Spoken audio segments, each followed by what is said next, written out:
আলহামদুলিল্লাহ, দেখেন কালার চলে আসছে। সুবহানাল্লাহি ওয়া বিহামদিহি সুবহানাল্লাহিল আযীম। রব্বুল আলামিনের কত সুন্দর সৃষ্টি। আসসালামু আলাইকুম ওয়া রাহমাতুল্লাহি ওয়া বারাকাতুহু। সম্মানিত দর্শক, কৃষি প্ল্যাটফর্ম কুড়িগ্রামে আপনাদেরকে স্বাগতম জানাচ্ছি। আমি ইদ্রিস হোসাইন। এই মুহূর্তে আমি আছি কুড়িগ্রাম জেলার ফুলবাড়ি থানার ভাঙ্গামোড় ইউনিয়নে রাবাইতারি গ্রামে। আমার সাথে আছে প্রিয় ভাই আশিক ভাই। তিনি একজন তরুণ একজন কৃষিবিদ এবং অন্যের জমি পাশাপাশি নিজের জমিতেও তিনি বিভিন্ন ফসল বা বিভিন্ন ফল ফলাদি ফলাচ্ছেন। আলহামদুলিল্লাহ, আমরা আসছি তিনার আজকের একটা গোল্ডেন এইট পেয়ারার বাগানে। আমরা বিস্তারিত আজকে কিছু আশিক ভাইয়ের সাথে আলাপচারিতা করবো ইনশাআল্লাহ। আসসালামু আলাইকুম রহমতুল্লাহ। ওয়ালাইকুম আসসালাম। কেমন আছেন ভাই? আলহামদুলিল্লাহ ভালো আছি। ভালো আছেন আপনি? আলহামদুলিল্লাহ। আপনি এই যে এত সুন্দর একটা উদ্যোগ নিয়েছেন, দেশের মানুষকে ফল ফলাদি খাবারের ব্যবস্থা করে দিচ্ছেন। জাতটার নাম কি? এই জাতটা হচ্ছে গোল্ডেন এইট। Golden eight. এটার কতদিন সময়ের মধ্যে হারভেস্ট করা যায় এটা? এটা মূলত চারা করার যদি আপনি গ্রাফটিং চারা করেন, আপনি জমিতে রোপণ করেন, তারপর কিন্তু আপনি 3 মাসের মধ্যে ফলন চলে আসে। তার মধ্যে 3 মাসের মধ্যে না নেওয়াটা উত্তম, কারণ গাছ ছোট থাকে। গাছ ছোট থাকে, ওই 4 মাস প্লাস করলে আর কি আপনার শক্ত হয়, ফলনটা গাছটা ভালো আসে, গাছটা একটু হার্ড হয়। আচ্ছা, আর এই গাছটা ফুল আসার কতদিন পর মোটামুটি এটার পরিপক্ক হয়?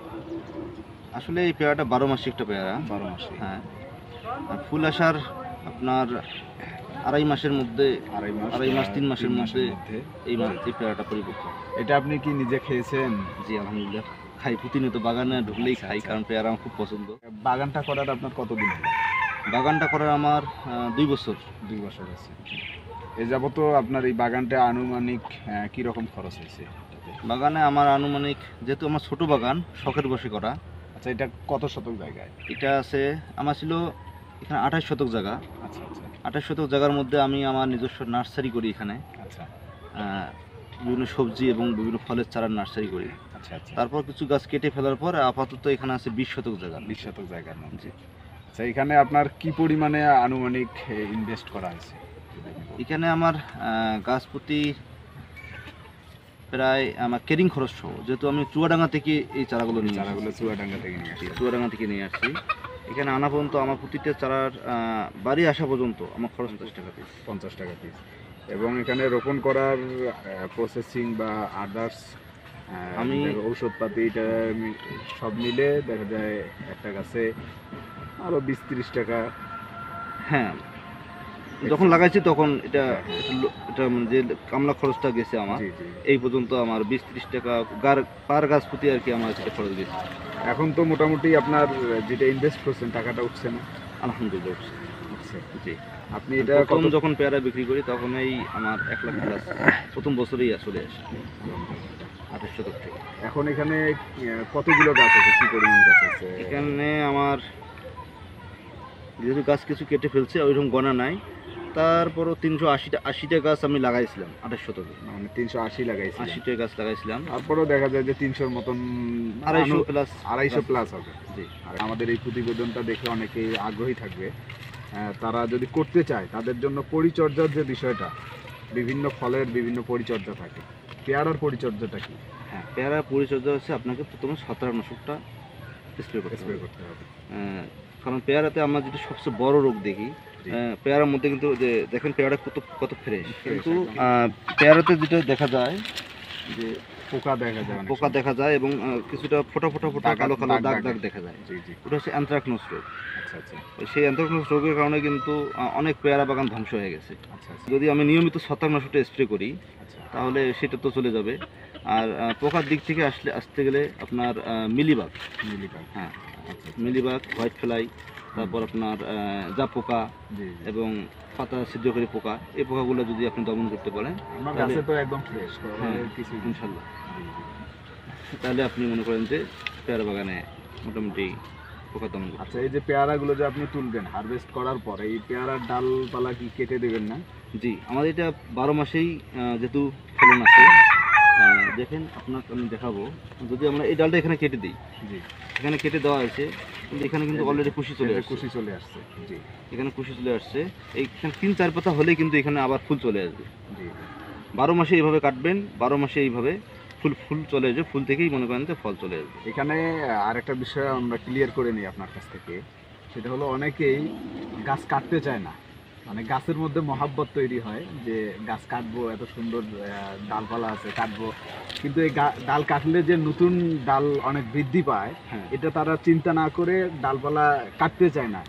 এই পুরাতন ডাল থাকে এবং সেখান থেকে নতুন কুশি না বেরোর কারণে কিন্তু ফলনও কম হচ্ছে বা নতুন ফুল বের হচ্ছে না।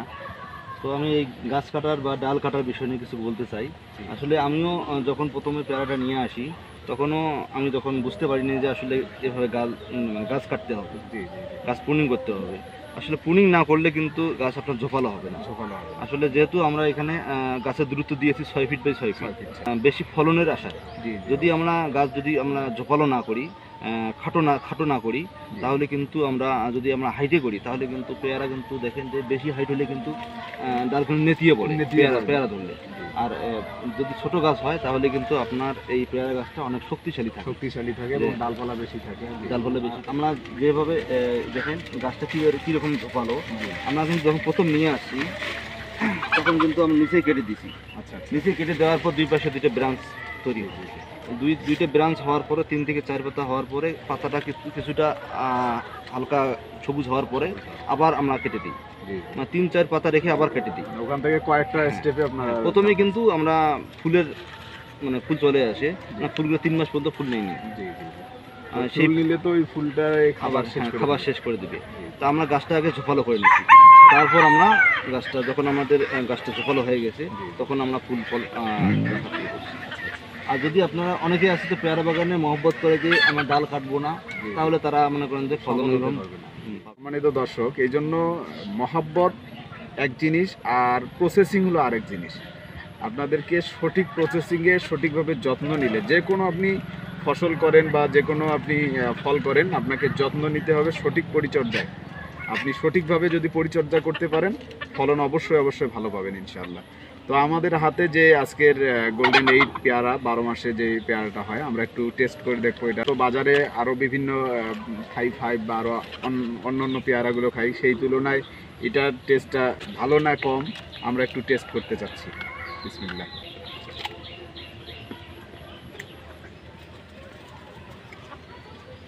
আলহামদুলিল্লাহ, এই পেয়ারাটা এখন পর্যন্ত কিন্তু পরিপক্ক হয়নি, মানে একদম পাকে নেই। আলহামদুলিল্লাহ, মিষ্টতা অনেক ভালো। বাজারে যে আমরা পেয়ারাগুলো খাই 5 বা অন্য যে পেয়ারাগুলো অনেক বড় খাই, ওটার চেয়ে এটার মিষ্টতা অনেক ভালো। যেহেতু এখনও পরিপক্ক নাই হতেই এত সুন্দর, পরিপক্ক হলে আরও মিষ্টতা বাড়বে আশা করি। তো সম্মানিত দর্শক, আমাদের এই রেগুলার ভিডিওগুলো দেখবেন এবং আশিক ভাইয়ের জন্য দোয়া করবেন। আশিক ভাই কৃষি রিলেটেড অনেক কাজ করে থাকে, ওনার সমস্ত কাজে যেন আল্লাহ রাব্বুল আলামিন বারাকা দান করেন এবং আমাদের এই দেশের কৃষি সম্প্রসারণ যেন আরও দিন দিন এগোতে থাকে। কৃষি প্রজেক্টগুলোতে আমরা যেন রেগুলার কাজ করে সাপোর্ট দিয়ে যেন আমরা কৃষিটাকে আরও ডেভেলপ করতে পারি ইনশাআল্লাহ। সকলে ভালো থাকবেন, সুস্থ থাকবেন। আল্লাহ হাফেজ।